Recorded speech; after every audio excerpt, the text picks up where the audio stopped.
Welcome to the Real News Network in Baltimore. I'm Kim Brown.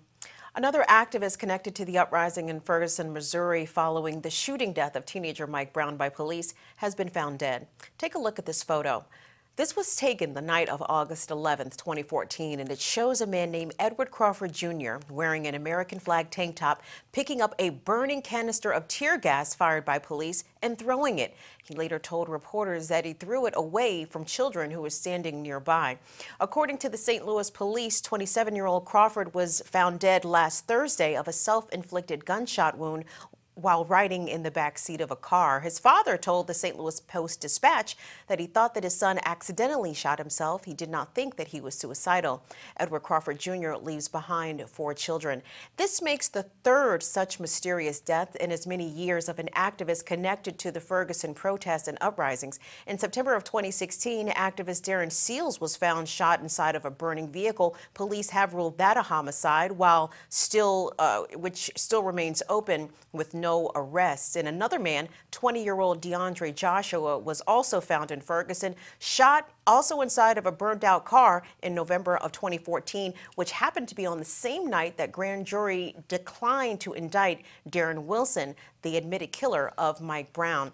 So this begs the question, because many in the St. Louis area and throughout the country are really doubtful that these deaths are coincidental. In fact, the long history of the struggle for the fight for civil rights for African Americans, which ranges from the abolitionist movement to Black Lives Matter today, many leaders and participants have been either flat out assassinated or died under unusual circumstances. And it really clarifies and illuminates how the struggle for equality and freedom can literally cost you your life.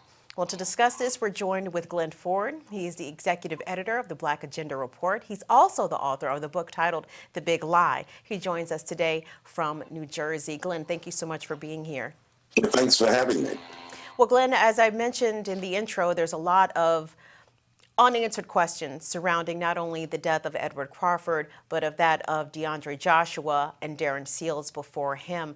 What is your take on this sort of spate of mysterious deaths of those connected to Ferguson, and how this ties into a longer history of activists losing their lives? Well, certainly we're not looking at a case of mass Black paranoia, and to point that up, even the St. Louis police believed that there was a connection between the deaths of Seals and Joshua, who were killed in almost exactly the same way. You can't make up the similarities in those killings. But of course, the St. Louis police have never brought a case. If we're talking about just the death of young Black men, not even young Black activist men who are in the public eye and whose faces are known, as Crawford's face was known, his whole visage was iconic and known to millions of people around the world, and in fact, it was the image of the Black Lives Matter movement. But let's just talk about that demographic, young Black men.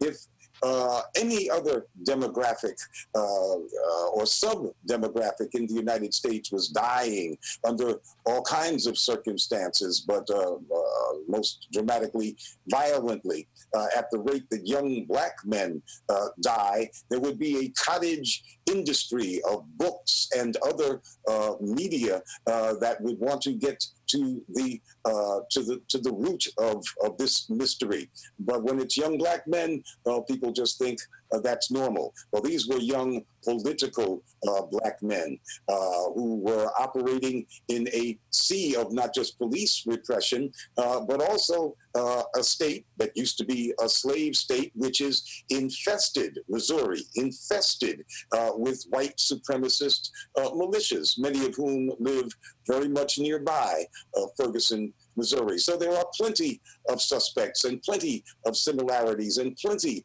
of reasons for Black folks to think that young Black activists are on somebody's hit list.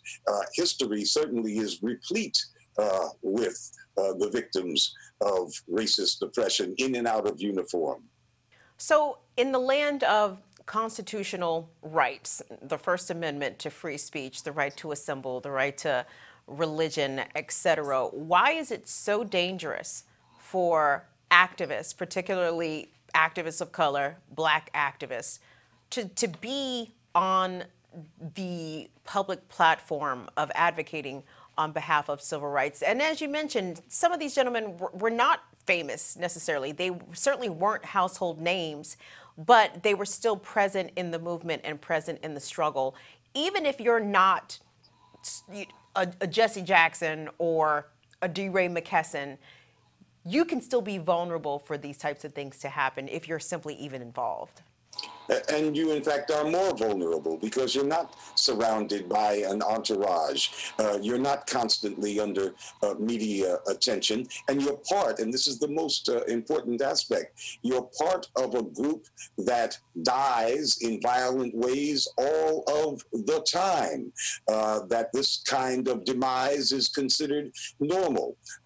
So the crime won't be seen as a crime, and prosecution is very, very unlikely. Cops, of course, know this better than anybody else. And speaking of police here, Glenn, if we're looking at this from a historical perspective, which is usually the prudent thing to do, the police historically have been complicit or have been directly involved with the murders of African American activists, those who have been pushing for equality of rights, be it voting rights, be it, pay equality. The police have usually been there and not always in the way to best seek justice. Talk about the role that law enforcement has played in silencing voices of the struggle. The police understand their mission. They're indoctrinated into their mission by the state. We're not talking about stray white folks acting out their own personal prejudices and that leading to random acts of violence against black folks. What we're talking about here is police as an institution whose mission, it's very, very clear to them, is to contain and control the black community. And that requires the use of terror. It requires that it be reinforced daily that the police have a monopoly on the use of deadly force. And you have to use that deadly force on occasion in order to let people know that you have it. And the people that you want to let know that you have this monopoly on deadly force are those who challenge it. People like folks who get in iconic photographs like Mr. Crawford. So what do you think that we can learn, or those who are in the movement and in the struggle can learn from the very tragic and untimely demises that have come for people before this time? I mean, we live in an age of technology and social media. I mean, do activists need to constantly disclose where they are, what they're doing, or maybe even tweet out, hey, I'm not suicidal, just in case they get arrested or taken into custody and they are found dead for whatever reason? And this is, I mean, I know it sounds like a bit of hyperbole, but it really isn't, because these things have happened and they have been happening for a long time. So what can people who are advocating on these fronts do to protect themselves, if anything? Well, you know, you're asking me a very dangerous question, and if I gave you my honest answer, then that might put me on a kind of list, not a list from stray policemen or white militiamen, but from our government and our police agencies. You counter attacks upon your community and the important people who have made themselves targets in your community because they've stood up for that community. You counter that kind of violence against you by creating a situation in which the perpetrators pay a price. And so if you suspect where the violence is coming from, you demonstrate that a price must be paid. But if I speak any further on this, I think that I might be indicted, especially with this new administration, which interprets free speech according to its own set of rules. Indeed. Well, Glen Ford, we will leave the rest of that unsaid. We appreciate you joining us today. Thank you.